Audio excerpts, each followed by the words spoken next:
বাবা ফাইনালি দেখা মিলল বৃষ্টির। কত মানুষ যে অপেক্ষায় ছিল এই বৃষ্টির আর এই সোমবারের। অ্যাকচুয়ালি গাইস কী বলতো, আমিও অপেক্ষা ছিলাম এই সোমবারে যে কখন বৃষ্টিটা হবে, অবশেষে শান্তি পাবো। লাস্ট পর্যন্ত কিন্তু বৃষ্টিটা হলো, আমরা তো ভাবছিলাম হবেই না, তারপর দেখলাম না, উতাল পাতাল ঝড় বৃষ্টি শুরু হয়ে গেল। তার মধ্যে আমার তো পেয়ে গেছিলো খিদে, তাই আমি একটু ম্যাগিও রান্না করে নিচ্ছিলাম। আর বলো কমেন্ট করে যে কে কে তোমরা এই ঝড়ের মধ্যে আম কুড়াতে গেলে, কটা আম পেলে।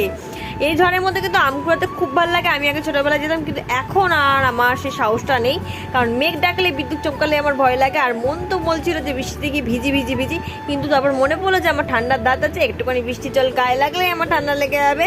তার জন্য বুকে কষ্ট নিয়ে আমি চলে গেলাম ম্যাগি খেতে। তো গাইস আমি ম্যাগি খেতে থাকি, আর তোমরা কিন্তু চ্যানেলটাকে সাবস্ক্রাইব করে দিও তাড়াতাড়ি, আর 200টা সাবস্ক্রাইব তাড়াতাড়ি কমপ্লিট করে দাও। টাটা বাই বাই গাইস, দেখা হয় পরের একটা ভিডিওতে। Thanks for watching guys.